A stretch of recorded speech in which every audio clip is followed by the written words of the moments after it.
Fantasy for the Ages, the show where a father and son sit down and talk about things in fantasy. I'm the son, Zach. And I'm the father, Jim. Thanks for being with us for one of our midweek specials. And special A it chance, is. yes, a chance to talk about other things we love about fantasy and science fiction literature beyond just the Wheel of Time content that we do every Sunday. Zach, how are you doing today? I'm doing pretty well. In a kind of lame turn of events, I've decided to start working out a little bit more. I feel like I just could be fitter. The lame part of that being uh, I ache. I was sitting up from bed and go, ow, Oh, my yes, abs are I've been not there. supposed to dislike me. I get Um, that.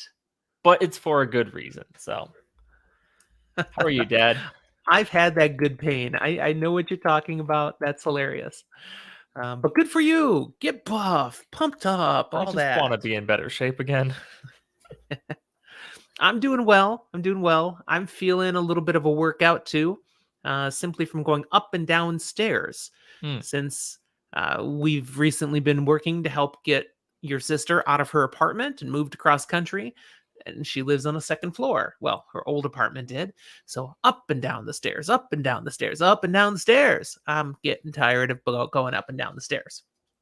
But I have a humorous thing to share about this. Okay. If people who've been listening to all of our podcasts, they know that we're supporting your sister by, okay, she goes ahead, leaves with whatever she could fit in her car, and then we're bringing the rest of her stuff. Yes. Well, your mother and I are working really hard to get our minivan packed and wedged and all this stuff in the car, and the car's just about full. And I turn to your mother and I say, um we need to take clothes with us, don't we? I was We wondering if you were gonna. completely forgot. Luggage. What the heck? We're going to be gone for 8 days. Well, and I remember it was a whole plan that I came up with when we were moving me down. That I was like, I'm filling the van, but you can put all your stuff in my car. You don't have Yeah, well, that see, we luxury because she only already have went. one vehicle. So thankfully, there is a little odds and ends space. There's no space for a suitcase. We're going to be throwing duffel Mhm. bags of just stuff wedged in. It'll just be loose piles of clothes that you've put in to really keep things from banging against each other, and then you take out when you need them. Well, and in between the middle of the trip, we're going to be at grandma and grandpa's place. So Hmm. your mom's like, we can even just take like 3 days worth of clothes and we can Half wash the them stuff and there. wash. It's like, dang. All right. I'm glad we're almost done with that. Hmm. Now, we always, of course, check on what we're drinking. I'm Yes. drinking, well, we should point out, we often do these midweek episodes right after having recorded a Wheel of Time based episode. That is the case today. And I loved my drink, so I just went and got a refill. I'm drinking another Easing the Badger, and it's still delicious. How about you? Uh, I followed suit and did the same drink. If you want to hear a weird description of it, check in for that episode, which I think will actually drop after this one. Um, but it's Nope, got milk and booze. not this time. This is episode 76. No way, this one actually comes out after the one that we already Actually did. comes out. We're actually recording in order. Yep, it's true. You never do that to me. You're always mean and make me do things You out of can't say order. never now, because here you go. Here it I is. probably couldn't say never before. Will I let it stop me? Absolutely not. Well, what we are together for today is to specifically talk now about gateway books into the fantasy fiction genre. Hmm. What kinds of books would be excellent to recommend to people if they're already a reader, they like books, but they haven't gotten into fantasy fiction? And you want to get them in there. You want to evangelize for this great type of literature and get them solidly hooked. So, we had a recent try reader tournament that we did on our Twitter account, We giving did. people a chance to suggest what they would put forward as their 3 best recommendations to do just that, to get people hooked on fantasy. We thought we'd get together here today now to talk about a lot of those suggestions that people made and which ones really ring true for us especially, and if Hmm. there's anything else we might have recommended, Now, because it's a great goal getting people hooked on fantasy. I want to start kind of by saying there are a lot of books that were in this tournament that I have not read. There aren't very many that I'd never heard of, but there were plenty that I just hadn't read. And it goes Hmm. to show any one of these books, or even others, could be great gateway fantasy books, but you don't have to read everything there before you really get into fantasy. And if one hooks you, you might make a journey into this whole vastness and still have plenty to go. And you make a good point too. When you hear about all these other different fantasy books, I mean, the genre has exploded in recent years. Mm-hmm. Never let it overwhelm you to feel like, oh, I've got to read it all. Now, I've got a TBR, to be read list, of almost 300 books right now. And it just is a fun way for me to kind of track what I am reading and what I'd like to Mm-hmm. read next. I may never get through them all, but it's part of just fun to enjoy reading. I don't feel pressured by it. Some people can be overwhelmed. And as we're talking about gateway fantasy, that's something I would say right away to people. If you're thinking about recommending books to others to read, Mm-hmm. go easy on them. Don't scare them off with, that they have to read this series that's got 33 books and it's amazing and you got to read them all. You Yeah. might want to go a little gentler Gateway right does off the not bat. need to be the best fantasy books. It does not need to be your favorite fantasy books. It should be something approachable and uh, something that you would like to take home to your parents and introduce them. Uh, Yeah, Respectable nice. in public. You can get to the Now, weird nitty gritty later. we moved into the modern fantasy era with J.R.R. Tolkien when he wrote first The Hobbit, which was just a great, delightful story. And it was so commercially successful that his publisher was like, we need more. You need to read more like this. So he spent a number of years and eventually wrote what he thought was going to be another book. But the publisher was like, dude, we do not have the capabilities to publish a book this big. It's like Yeah. physically not possible. And at the time, there was also a bit of a paper shortage. So we got to do smaller chunks. And therefore, his grand book, The Lord of the Rings, was published in 3 segments: The Fellowship of the Ring, The Two Towers, and The Return of the King. And those books and that scenario introduced what became very common for many years then as the fantasy trilogy.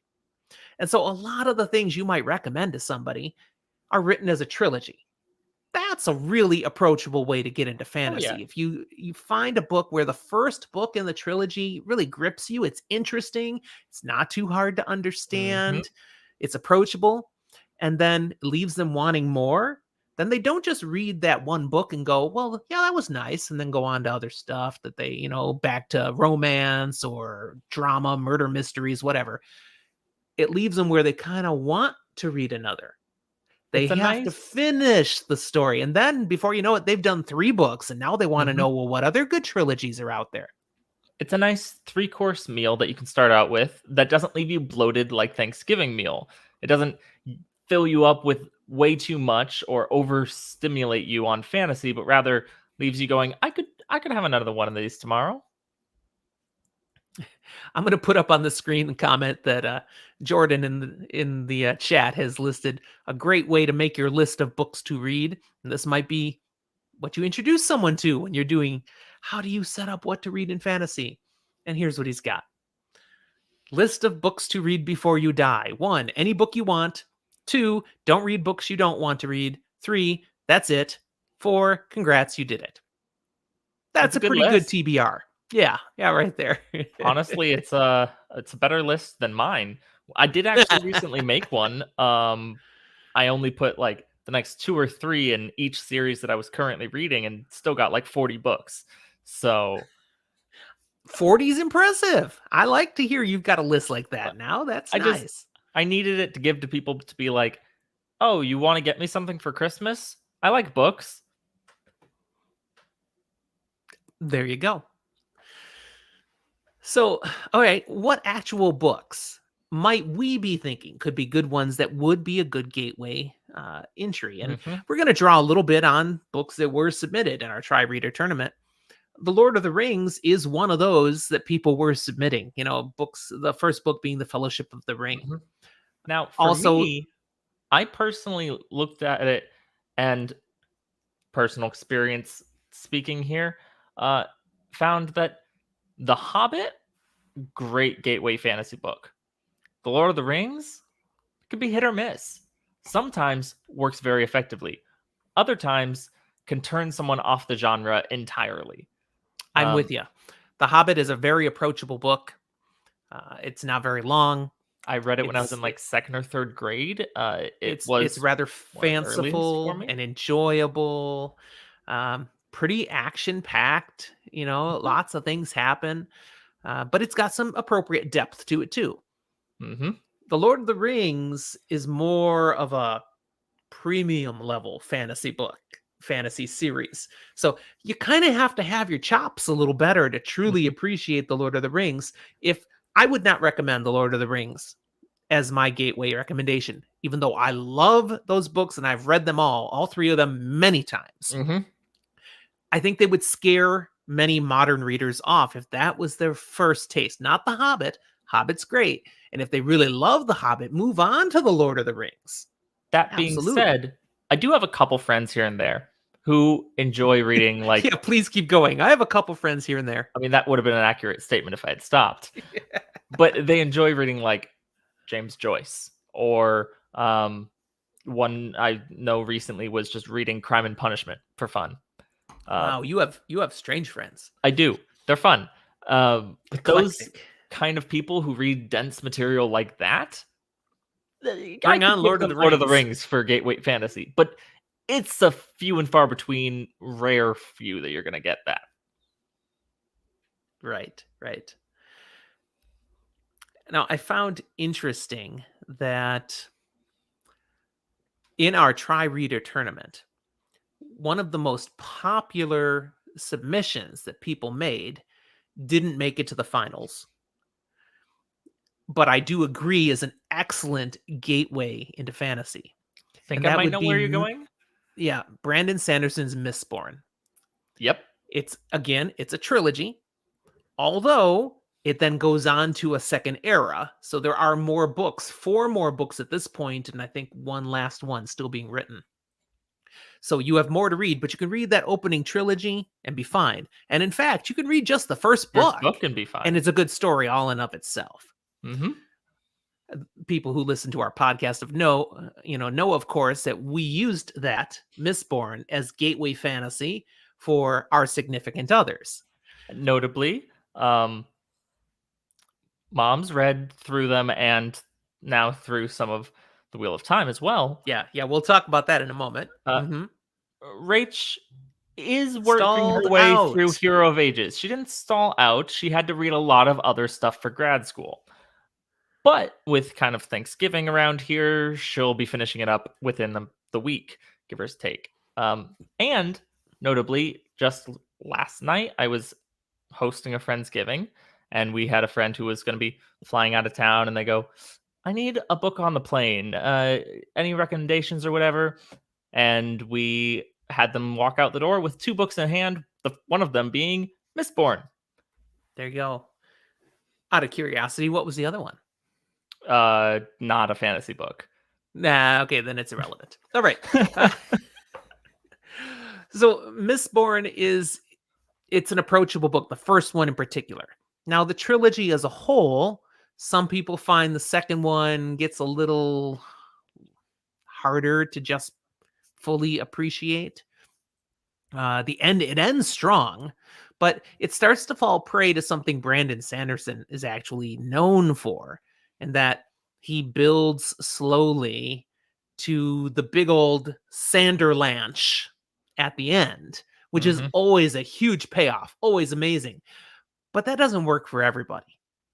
And so you didn't see that as much in the original, in the first book, Mistborn, The Final Empire, but it got more pronounced in the second and then the third book.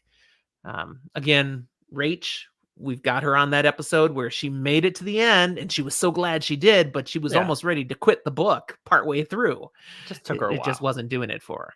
So that makes that a risk for Gateway Fantasy, and maybe is why it didn't win.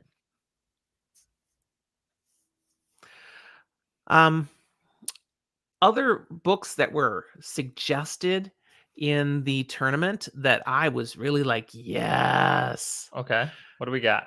One of them is the winning selection from Gleeman Twitch and simply The Eye of the World. Now, there's a pro and a con to The Eye of the World that we can just put Yep. right out there. One, The Eye of the World is a fairly approachable book Correct. and a fairly well self-contained story, but it sets the stage for the rest of what's going to happen over 13 more books. So There's that the can be a problem. little daunting for someone. If you say, hey, here's a nice book to try. Oh, yeah. And there's 13 more. Oh, and a prequel. That might make it hard to move forward. Every time I tell someone you should read The Eye of the World, they're like, okay. And then I go, yeah, it's from one of the best fantasy series of all time. It's 14, 15 books long. And they go, oh, no, okay. Exactly. That's too much commitment for some people. Now, the formula that's worked with your mother is we got her through the Mistborn trilogy. Now, she enjoyed the trilogy, even though she was a little harsher on books 2 and 3, in her opinion.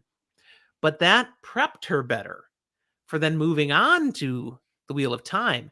And she's now got the first 3 books down, and she's reading book 4 and just sucking these down. She's loving it. But I don't think she would have had that same experience if we hadn't done Mistborn first. No, I don't think so. I think she needed that little bit of prep for the style of world building that she doesn't get in other books. You don't need it in other books.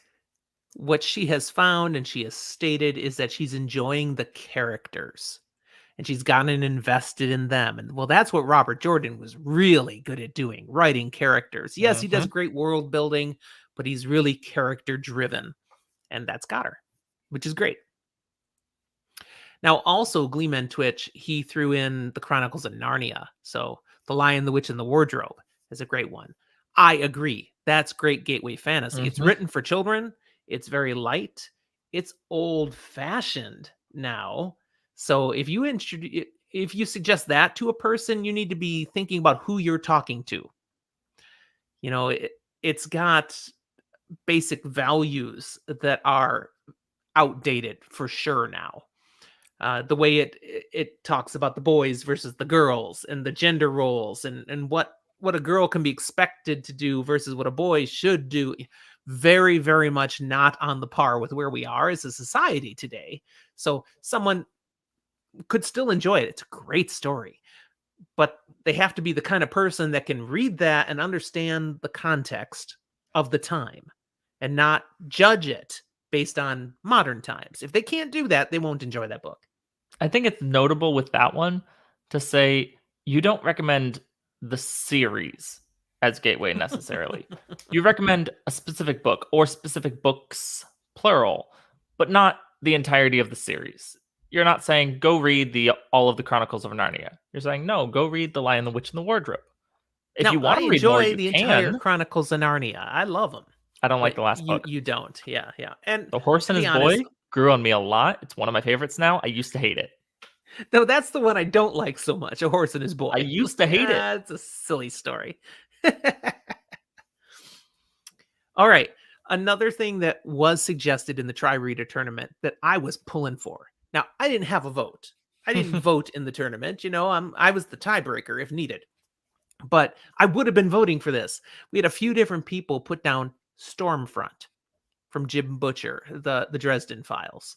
Which I have not read yet. The Dresden I do Files. plan to. I think it falls prey to the same thing that the Wheel of Time does, in that you look at Dresden Files and go, there's 17 books right now. And counting. Maybe more. He plans to write 22 or 23 of these. Like, but here's 17, a key. I might be wrong. It might be more. Here's a key difference. One of the Wheel of Time books is the same length as like 4 or 5 of the Dresden File books. Okay, they're short reads. They're fast paced. They're just so good. I pick these up and it's just easy to read and enjoyable. Now, people can have issues with them too, with the style that he goes with, but he owns the style he's going with. It's urban fantasy, and the lead character, Harry Dresden, is old fashioned in his perspective on women. He's very chivalrous at a time when women are like, I can take care of myself, back off, dude. And he just is who he is. I'm only in book 6 at this point. I'm actively working my way through the series, and I can see Harry's growth already. So I expect there to be more growth to come. But each one of these books has been so pleasant to read and funny. Now, not everybody's going to get the humor, but I introduced your mother to these books too, and she read the first 2 and she liked them. It didn't grab her the same way it did me, Mm-hmm. but she thinks she'll probably keep reading eventually. So I'd say that's also good for gateway fantasy. They're light, they're fun, good stuff. If Now you I have want not to. tried the Dresden Files yet, I recommend go give it a shot. I haven't. I am planning on it. If, to be fair, it is one of those that I put a couple down there for in my TBR. So for all I know, for Christmas, I'll start reading it. I do want to mention one that made it onto our tournament, and under a lot of circumstances, I don't know how I would feel about it as a gateway fantasy book. But because of our modern culture and time and things that have been going on in media and pop culture, it does actually really work very well. And that's um, A Game of Thrones. George R. R. Martin's A Song of Ice and Fire. In and of itself, as books, I don't know how I feel about it as gateway fantasy. It feels like it could either grab people or scare them off. Either way, there. But if you liked the show, it could be something that goes into, well, there are books, and then there are other books just like this kind of thing. And it's a good talking point that people who don't read very much or don't read fantasy could get into very easily. I find A Song of Ice and Fire to be gritty, dark, harsh, but not overly fantastical. I mean, it's got dragons, and it's got magic, but it doesn't rely on the magic real heavily. So there's a little closer to reality than some Mm-hmm. fantasy that you'll find out there. And in that way, it might be approachable, especially again, if somebody enjoyed the TV series. Read Exactly. this, And it does introduce them in a way to the grimdark genre of fantasy, which, I mean, grimdark's blowing up because people find grimdark interesting. For whatever reason, they like twisted things happening to all the good people. I don't know. Yeah, it's good fun. So I personally wouldn't recommend a grimdark novel as the first thing somebody tries to enter the fantasy genre. I think you should have a little bit of context with fantasy before going Mhm. there, but that's just me. I think others probably entering through grimdark might do just fine. If someone came and told me that Game of Thrones was their favorite show ever, I might recommend it. Okay. And then be sure to tell them, oh, by the way, it never ends. Yeah, you won't be satisfied. I'm never gonna finish it if it does get published, but that's my own high horse to die on. Yeah. See, that's why one of the things, and honestly, I did it show up in our. I'm looking off to the side at the list of all the people who entered the tournament, and I don't remember if anybody entered this. I think maybe one did. Oh yeah, there's one. Fantology podcast did. The Name of the Wind by Patrick Rothfuss. Mm. One of the best modern fantasy books that are out there from all I've heard. I've not read it intentionally because there's 2 books written in the trilogy, and the 3rd book we've been waiting for over 10 years. I would never recommend someone start with a series that's not done, because we've got a few different ones like that where you get invested and it's great and then there's no finish. And maybe there never will be. So that's why another knock against the Song of Ice and Fire. That's an issue with the Kingkiller Chronicle, which is the Name of the Wind is the first book Mhm. there. Um, Great book. Everybody who's read it says you got to read this book. It's great. But I'm like, yeah, I'll wait for the 3rd and then I'll read it. So now we've got 2 conundrums that kind of are common red flags for suggestions. Is the series too long? Is it not done? If either of those are true, it might work as gateway fantasy. It also might scare people. Right, right. They want to know they're going to be able to enjoy it to the end. And especially from using that model of a trilogy is a great way to suck someone into the fantasy genre. I want to make sure the trilogy is finished. Now, there is a definite difference between older fantasy and modern fantasy. Definitely. And again, I think you need to pay attention to who you're recommending Mm-hmm. to as to which kind of thing they'll go with. There's some older classic fantasy that I love that I might recommend to people, but maybe wouldn't work for everyone. I recommended to you, of course, the Chronicles of Thomas Covenant, the Unbeliever, which you tried, and yeah, it didn't work for you. It was too Nope. dated. It If had that had been issues, my first experience in fantasy, I don't think I'd be reading fantasy. right? And I get why you don't like it, but when those books were out fresher and I was reading them as they were being published and such, I mean, I was sucking them down. I was consuming them as fast as I could. I loved those books, but I've read other things since that I go, okay, these are better. So I get Mm-hmm. that. There's two old school series, again, dated, but that I would still recommend to most people. And both of them showed up in the Tri-Reader tournament. Again, didn't win, but they were both there. One is the Dragonlance Mm-hmm. Chronicles. There's many books in the Dragonlance sequence, but the first three, and then the second three, which was the one about the twins. There's a name for it, and I forget. Can I take a guess at the other series? I'm sure you'll get it. Go for it. Dragon Riders of Pern. Absolutely. Anne McCaffrey's wonderful, brilliant fantasy that blends actually over into sci-fi series. Both of those, outstanding. The Dragon Riders of Pern was ahead of its time. So when you read it now in the modern era, there's things in it that really fit better in relevancy with how society is today than back when she wrote those It books. aged well. It aged extremely well. And yet people don't talk about it much. And I don't know why. I think just because it's too old. We need to talk about it more on our series. So the Dragon Riders of Pern, fantastic series. Read them. Just go do it. It's awesome.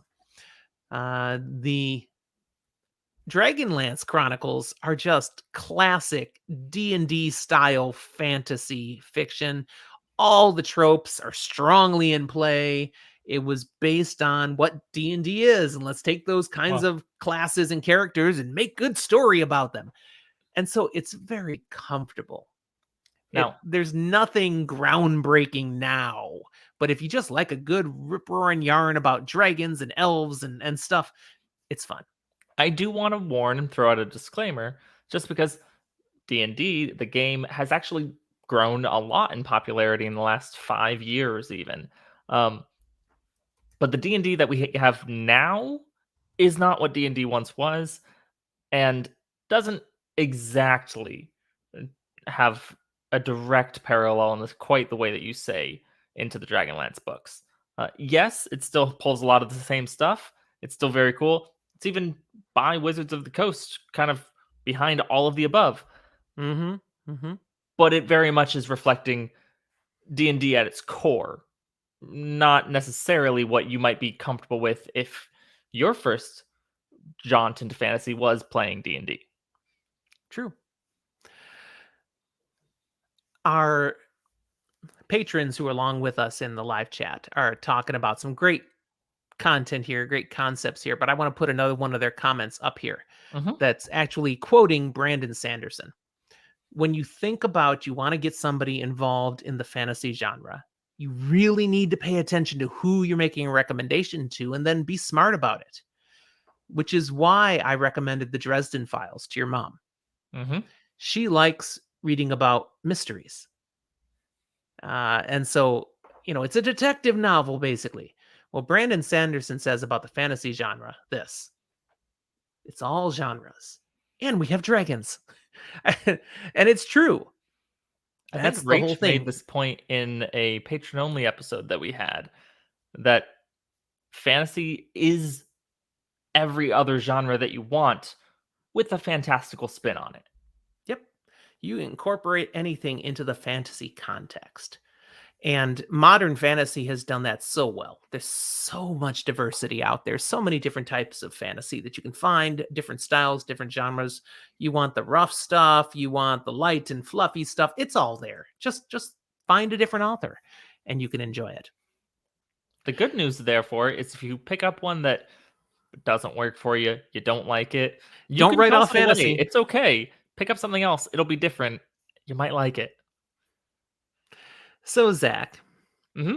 if you had to submit your top 3 to recommend somebody to fantasy, and thinking of, the different types of people you interact with and all, just what are 3 books that, depending on the person, you might say these would get someone hooked? What would you go with?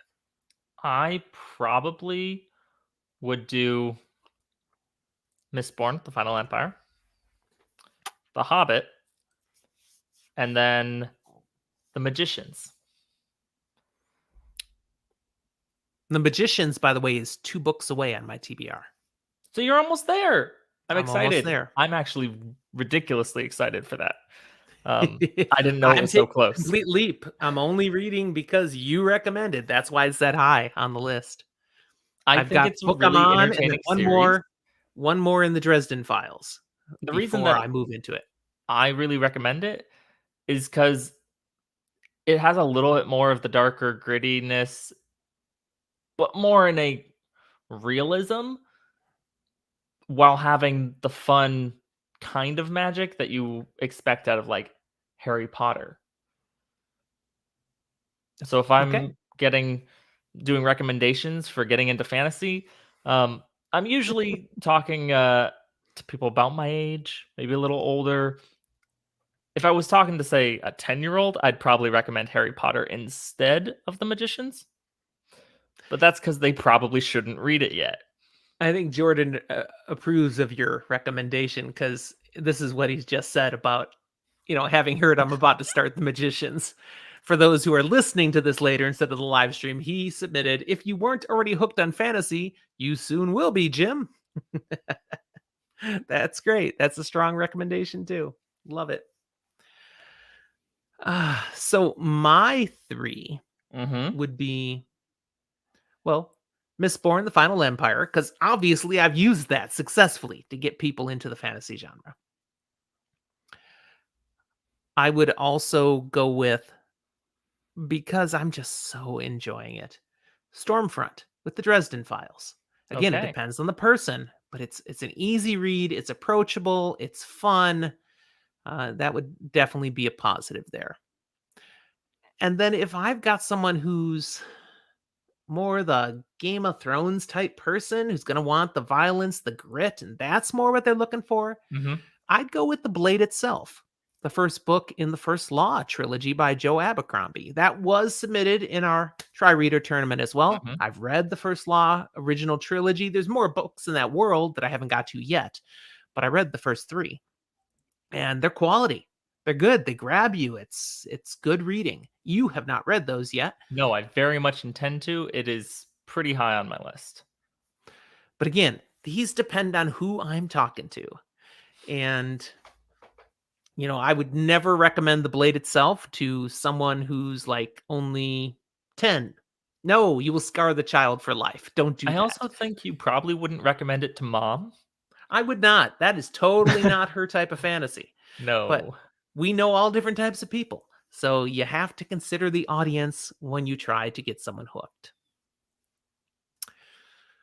Anything else that comes to mind about gateway fantasy that you'd like to talk about today, Zach? I don't think there's too much. Partially because a lot of it comes down to individual experience, and you have to hope that when you give a suggestion, if someone does take it up, that the way that they engage with it is really great. Um, I will say I have found I have to be careful not to kind of force my own reading Mm, expectations onto something. I might Okay. really love a series and for specific reasons, and I want to talk to the person once they actually read it. And even if they love it, if they love it for different reasons, the book might get them hooked and I might ruin it. Well, good that you're being sensitive to that. That's a good thing. There are so many other books that were recommended in our try reader tournament, and they're all great. I mean, I could have gone on and on with many of them. I'm Mhm. going to throw one more in here that I just really loved, and I'll say anyways. And I know Emmeline is with us here in the podcast, in the live streaming. Uh, Magician from Raymond E. Feist. It leads to a whole magician, a whole Rift War cycle that again Mhm. is one of those that's like 30 books, but you could read just the first trilogy and it's fine. It's good. It's approachable. I really enjoyed that one, but it's very traditional. Good stuff. In a weird way, that one can be weird to suggest and recommend because you can recommend that, and then I walk down to Barnes and Noble and I walk in and I look and go, I don't see it. I see Magician Apprentice and I see Magician Mask. Where's Magician? Because they split it in half for the stupid Americans. Yes. Mhm. Emmeline, of course, there you can see it. She's definitely agreeing with that recommendation. It's a great series. But there were many books that were in our try reader tournament that we haven't read yet. We've said that already. So we can't really use them for our own personal recommendations, but we are so thankful people submitted them. I added a few of these to my Mhm. TBR. Maybe after More books reading to them, read.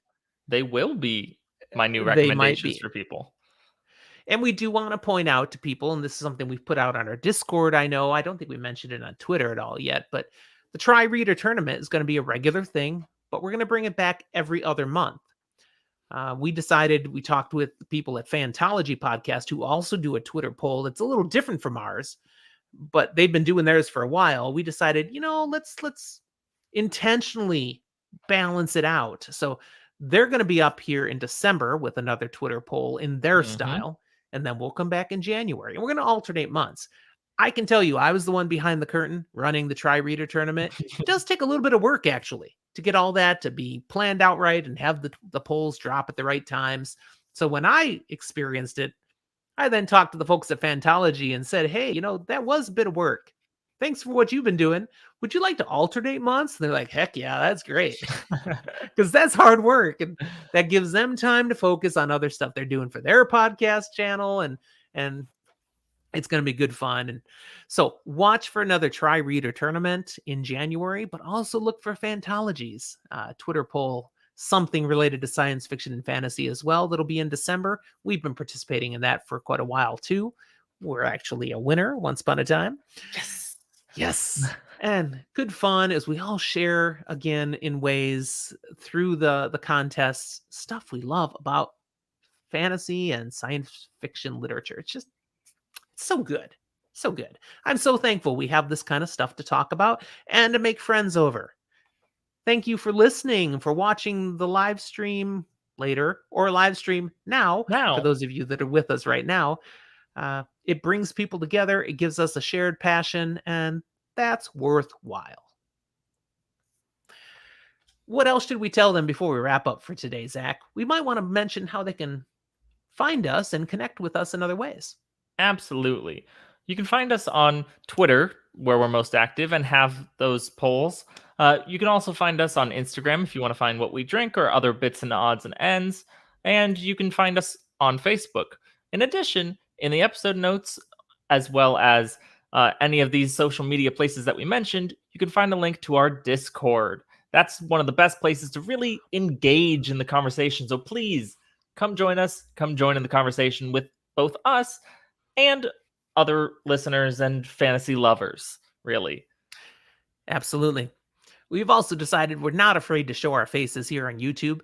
So you've got another opportunity coming up soon to interact with us on a live stream. And that's for the Watt.